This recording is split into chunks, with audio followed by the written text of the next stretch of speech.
할렐루야. 성도님들께 제가 한 가지 질문으로 시작하고 싶습니다.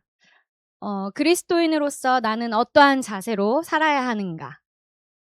그리스도인으로서 나는 어떠한 자세로 살아야 하는가? 우리가 듣는 말 중에 이렇게 성숙한 신앙인이라는 말을 다른 데서가 아니라 교회에서 많이 듣게 됩니다. 근데 성숙한 신앙이라고 하면 무엇을 먼저 떠오르게 될까요? 뭐 예배를 빠지지 않는 것, 성경 지시가 아주 풍부하다는 것, 아니면 교회에서 봉사를 되게 많이 열심히 한다는 것, 아니면 기도 생활을 충실히 이행한다는 것으로 혹시 생각하고 계시는 건 아닌가요? 네, 저는 이렇게 모태 신앙으로 쭉 살아오면서 신앙 안에 있었지만 지금에서야 깨달은 성숙한 신앙은 주님의 말씀의 원리로 삶을 살아내는 사람이 성숙한 신앙인 그리고 성숙한 그리스도인이라고 정의를 내리게 되었습니다. 그래서 다시 말해서 성숙한 신앙이란 성경적 세계관이 삶 전체에 이렇게 잘 스며들어서 삶 속에서 우리가 선택하는 모든 순간들이 있을 거예요.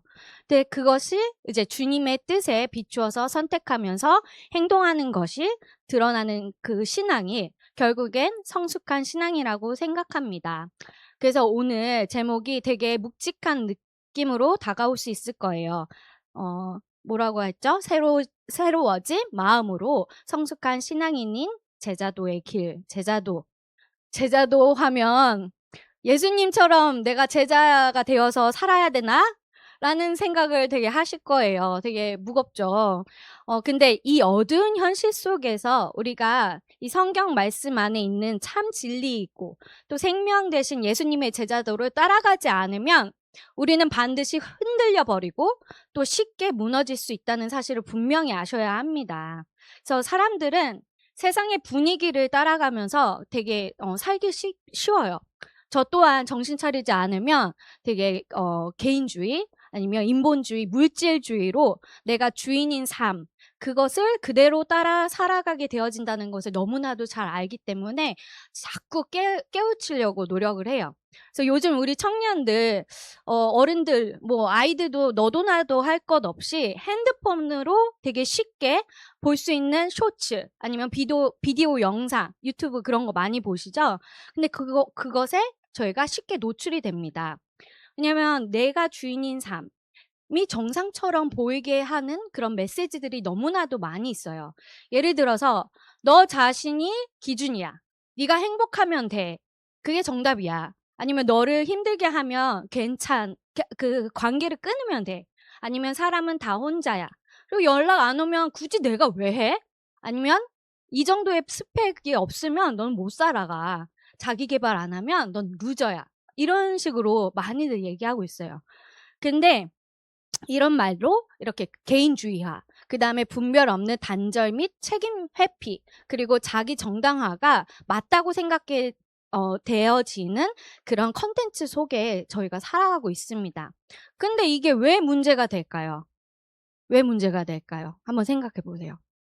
이게 적어도 이 분별력 있는 그리스도인이라면 그리고 성숙한 신앙인이라면 이 말들 속에 있는 그 참뜻이 결국엔 하나님이 주인이 아니라 나의 감정, 나의 생각, 그리고 나의 기준이 주인 되게 만들기 때문입니다. 그 뜻은 하나님 없이도 난 잘 살 수 있어. 괜찮아. 라고 보이게 만드는 것을 죄인 줄로 아셔야 합니다. 그래서 바울은 그리스도인으로서의 우리 삶 전체를 예배 행위로 보라고 로마서 11장 1절에 권면하고 있습니다. 그래서 1절에서 우리 자신을 산 제물로 드리는 일이 어떻게 수행되어야 하는지를 더 구체적으로 말하는 게 바로 2절 말씀이에요. 그래서 2절 다 같이 한번 읽어볼까요? 많이들 외우시는 말씀이죠. 로마서 12장 2절 시작. 너희는 이 세대를 본받지 말고 오직 마음을 새롭게 함으로 변화를 받아 하나님의 선하시고 기뻐하시고 온전하신 뜻이 무엇인지 분별하도록 하라. 아멘. 주님은 우리에게 단지 "착하게 살라." 이런 걸로 얘기를 하시고 계시는 게 아니라 이 마음을 새롭게 되어지고 그다음에 변화해서 결국 삶의 현장에서 하나님의 선하시고 기뻐하시고 온전하신 뜻이 무엇인지를 분별하며 살기를 원하십니다. 그래서 기쁨의 변화가 있을 때에 그 열매 맺는 삶이 될 줄 믿으시기 바랍니다. 이 어두운 세상에서 우리는 살고 있어요. 근데 우리는 더 이상 세상에 속하지 않았다고 분명히 요한복음에 예수님이 얘기하고 있습니다. 요한복음 17장 16절 말씀 함께 봉독하겠습니다. 내가 세상에 속하지 아니한 같이 그들도 세상에 속하지 아니하였사옵나이다. 예수님은 자기 자신이 세상에 속하지 아니하셨으니 하나님의 백성들 또한 세상에 속하지 않다고 말씀하고 계세요.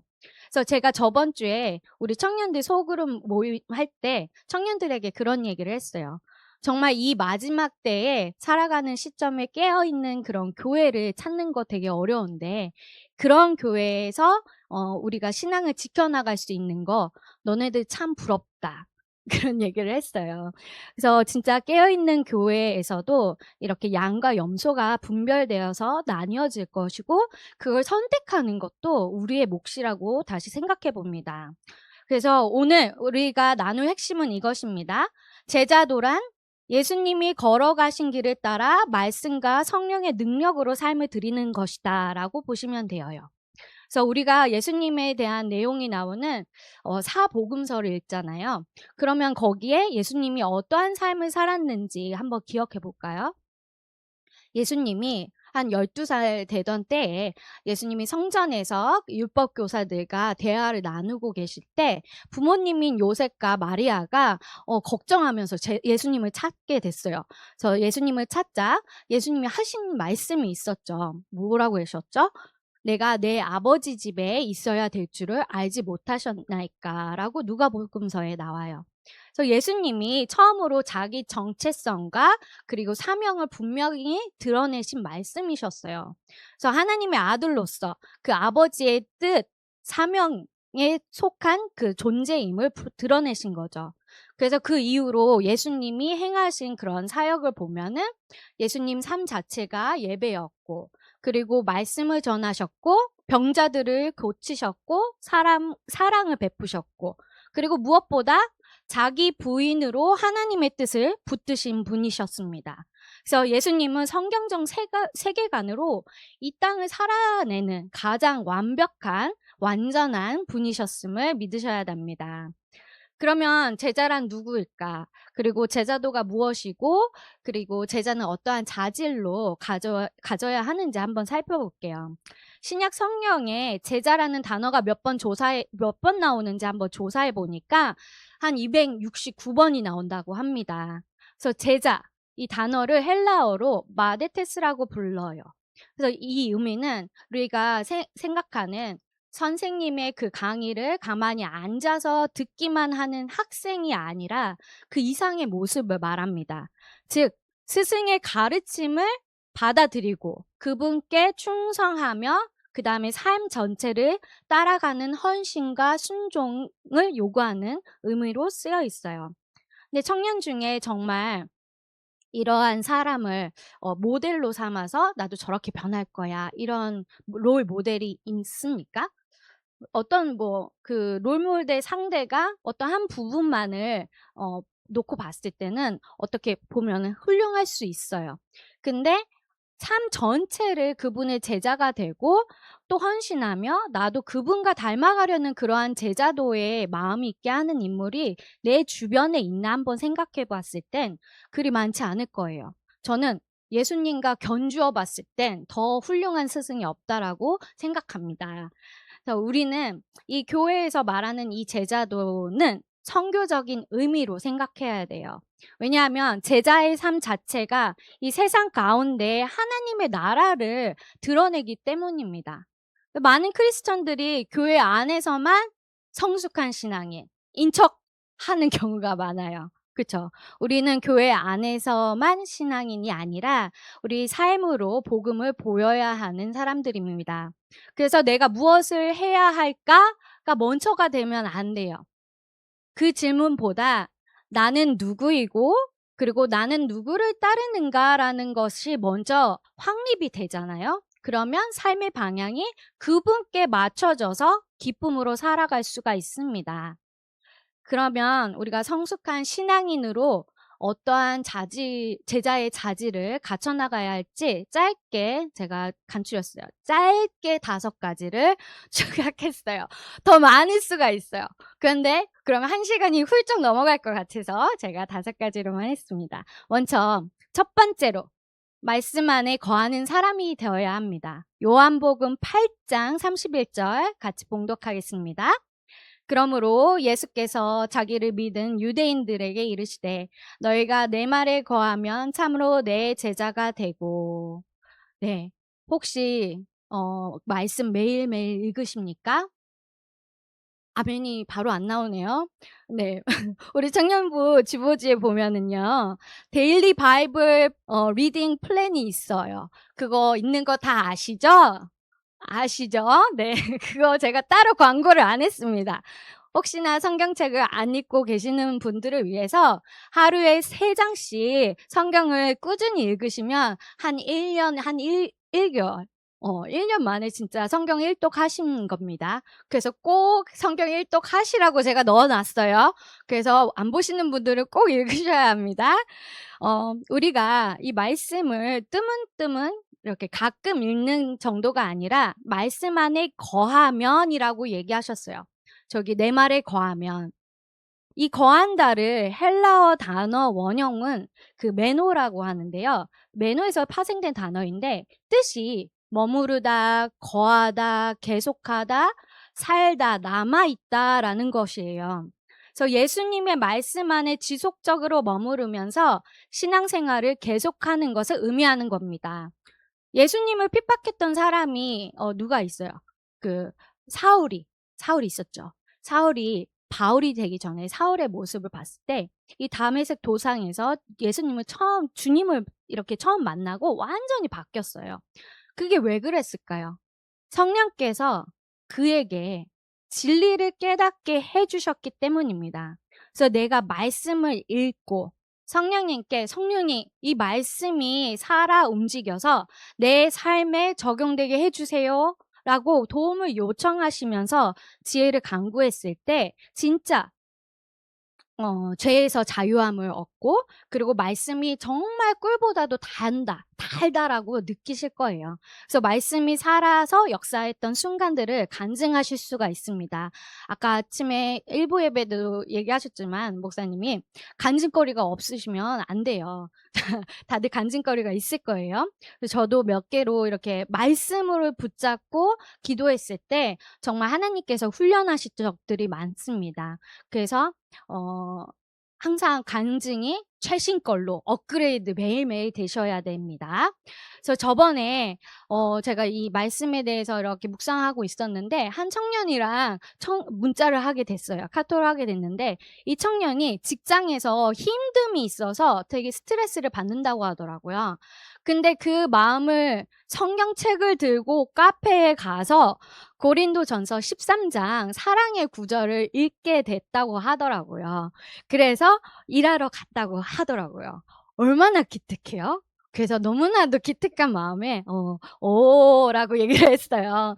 근데 누구 말하는지 지금 알고 있을 거예요. 이 청년 중에서 허락받고 얘기한 게 아니라서요. 제가 이런 건 공유를 많이 해야 합니다. 그래서 말씀에 내가 거했을 때 일어나는 이 마음의 변화, 그다음에 삶의 변화가 일상에서 일어나실 수가 있습니다. 그걸 믿으셔야 돼요. 그래서 제가 말씀하면은 정말 제가 한 1년 반 전쯤에 깊게 기도했을 때 이렇게 하나님이 환상을 한번 보여주신 적이 있어요. 제가 기도를 막 하고 있는데 어떠한 깜깜한 어두운 길을 제가 가고 있는 거예요. 근데 그 가운데에 제가 깨달은 건 이 바닥이 이렇게 뭔가 반짝반짝이면서 빛이 나는 거예요. 그 보니까 물이었어요. 그래서 '내가 물 위를 걷고 있네?'라는 생각을 하게 된 거죠. 근데 바로 영이 알았어요. 그 물이 생명수이다라는 걸 알게 해 주신 거예요. 그 생명수를 걷고 있었어요, 한참. 이 어두컴컴하지만 이 생명수가 있기 때문에 그렇게 두려운 마음이 없는 거예요. 그래서 쭉 걷고 있는데 저쪽 끝에서 어떤 빛이 또 나는 거예요. 그래서 궁금해서 막 걸어가고 있었죠. 근데 그게 갑자기 저한테 요만했던 게 갑자기 크게 보여지는 게 바로 있었습니다. 그게 바로 성경책이었어요. 성경책이 반짝반짝하면서 빛이 나고 있었던 거예요. 그래서 그만큼 이 성경책에서 주시는 그 말씀이 우리의 삶에 드러나고 우리의 그 교과서처럼 정말 하나님 말씀 안에서 거하는 우리 청년들이 되시기를 기도합니다. 네. 두 번째로 제자의 자질은 열매 맺는 사람이 되어야 합니다. 우리 성숙한 신앙인은 교회 안에서만 성숙한 게 아니라 삶에서도 성숙되어져야 한다고 했습니다. 그렇다면 이 아름다운 열매를 맺기 위해서 우리가 스스로 노력해서 되어야 될까요? 노력해서 될까요? 성경에서 포도나무 비유가 요한복음 15장에 나와요. 나는 참 포도나무요. 내 아버지는 농부라라고 1절에서 말씀하셨어요. 포도나무 가지에서 열매를 맺는 길은 딱 한 가지입니다. 그냥 이 가지가 포도나무에 딱 붙어 있으면 돼요. 그게 핵심입니다. 그래서 성령님께 기도하면서 요구하셔야 돼요. 내주하시는 성령님이 일하실 수 있도록 그 성령님과 늘 교제하면서 있다 보면 예수님을 닮아가는 성품의 열매도 열릴 것이고, 그리고 복음을 증거하는 사명의 열매도 열릴 것이라 믿습니다. 그래서 목사님이 항상 얘기하시는 게 또 있어요. 항상 아침에 일어날 때 우리가 뭐 하나요? 기도하죠. 기도하고 여쭤보시죠. 주님, 오늘도 새 생명 주셔서 감사합니다. 사랑합니다. 오늘도 보혈의 피로 뿌리고 바르고 덮습니다. 주님을 의식하며 살게 해주세요. 라고 기도를 해요. 안 하고 있는 우리 에디 아들에게도 늘 얘기를 해줘요. 이렇게 해줘야지만이 너가 의식하고 주님을 생각하면서 살아갈 수 있다라고 기도를 먼저 시작하라고 얘기를 해요. 그렇게 매일의 삶이 주님을 의식하면서 주님 앞에 바로 서 있을 때 내 삶을 통해 누군가가 궁금해질 수 있어요. 저 청년 뭐지? 이렇게 단단함이 보이는데? 한성은 전도사님 되게 단단하신데 무엇이 있을까? 알아봐야 되겠다. 알아보니까 뭐예요? 크리스찬이에요. 그죠? 그래서 나도 한번 교회 가볼까라는 생각이 되어서 주위 청년들, 친구들이 다 교회로 발걸음을 옮겼을 때 주님은 그것이 우리의 참된 열매를 보시고 기뻐하실 줄 믿습니다. 세 번째로는 이웃을 사랑하는 사람이 되어야 합니다. 아마 이것을 듣자마자 바로 생각나는 구절이 또 있으실 거예요. 마태복음 22장 37에서 39절 말씀 다 같이 읽으시겠습니다.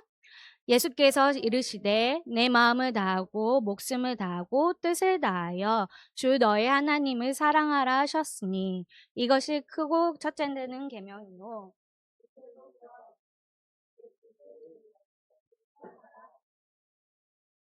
이 두 계명이 온 율법과 선지자의 강령이니라.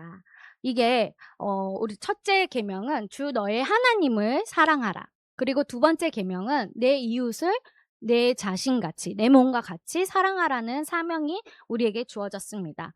물이 튀었어요.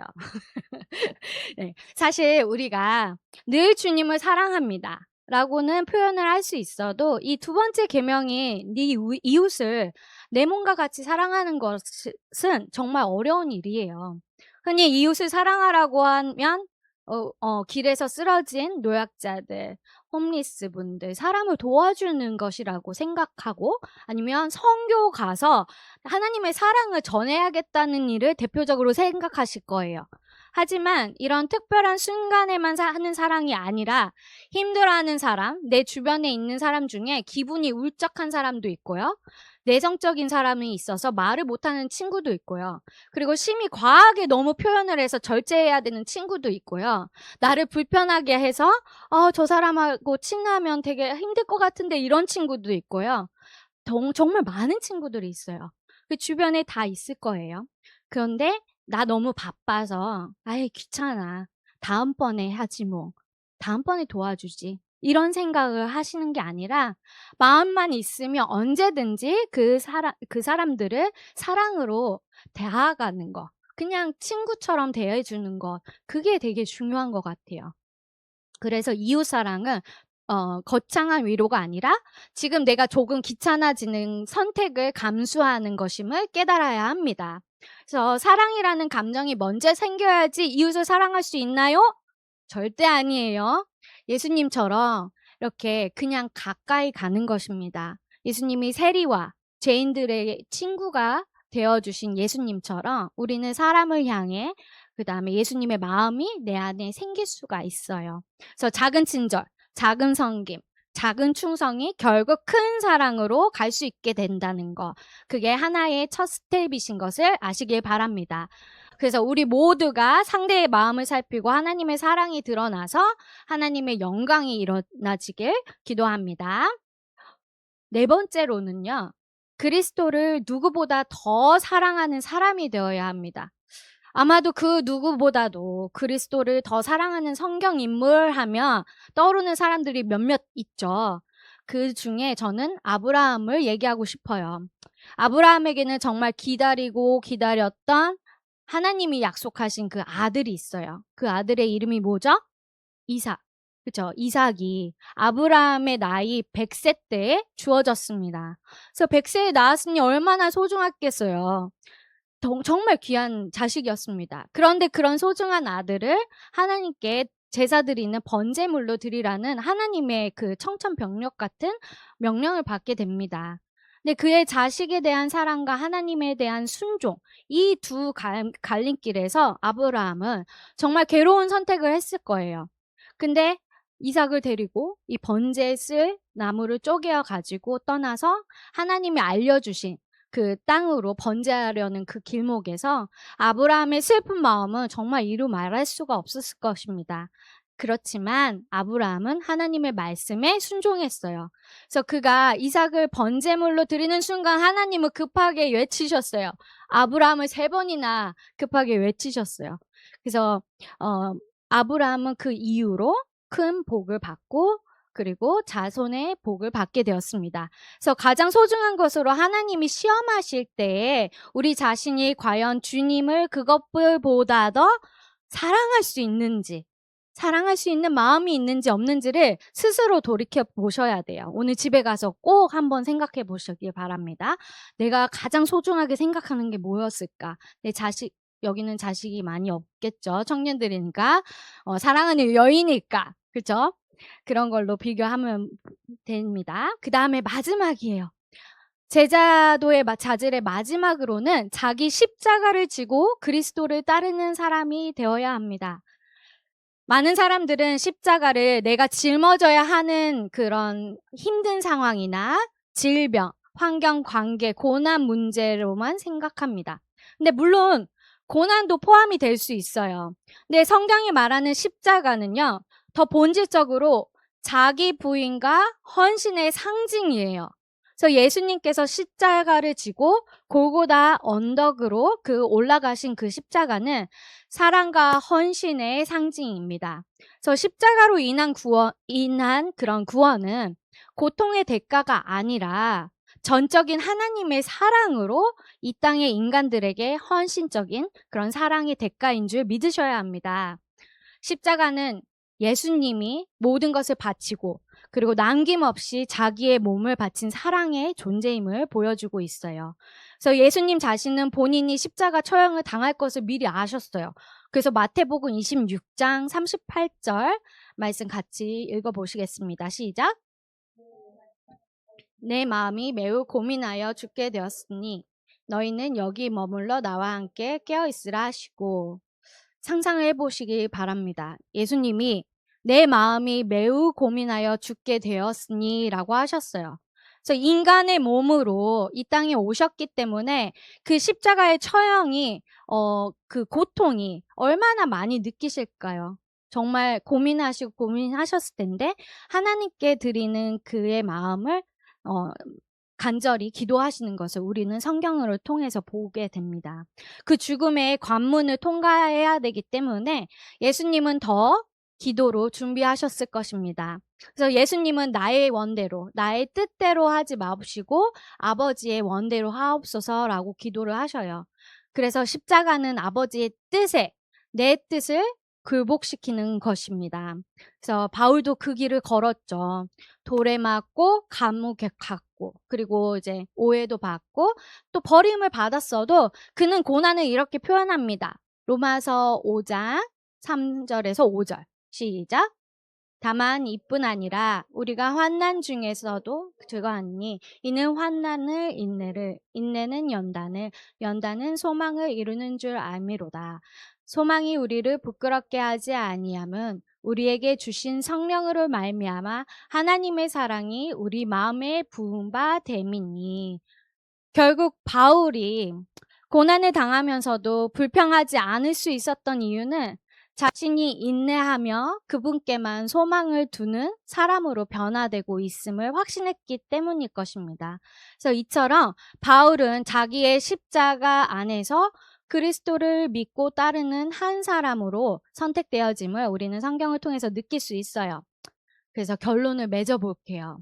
우리는 은혜로 구원을 받았고 그 은혜는 반드시 삶을 바꾸는 능력이 있습니다. 제자도는 구원을 얻기 위한 조건이 아니라 구원받은 자들에게는 당연한 열매임을 우리가 알아야 돼요. 오늘날 이렇게 물질과 성공이 하나의 우상 숭배처럼 되어져서 사람들이 쉽게 물들어가고 있어요. 근데 진리가 타협이 되고 그다음에 예배가 타협이 돼서는 안 됩니다. 오늘부터 우리가 더 묻고 주님께 더 점검하면서 한 주간을 살아가셨으면 좋겠어요. 나는 말씀 안에 거하고 있는지, 그리고 나는 열매를 맺고 있는지, 아니면 나는 사람을, 이웃을 사랑하고 있는지, 아니면 나는 주님을 우선적으로 생각하고 있는지, 사랑하고 있는지, 그리고 나는 내 십자가를 지고 있는지. 이 제자도의 자질을 믿음으로 기도하시면서 예수님 따라가 살아가셔야 합니다. 이 모든 것들이, 이 모든 자질을 내가 기도로 준비하지 않으면 아무것도 아니에요. 그래서 기도로 단단하게 준비하시면서 늘 삶을 이겨내시길 바랍니다. 그래서 우리에게 성령이 임하시며 우리의 결단과 맞물려서 새로운 마음으로 우리가 더욱 성숙한 신앙인으로 제자도의 길을 걸으실 수 있길 기도하고 축복합니다. 아멘.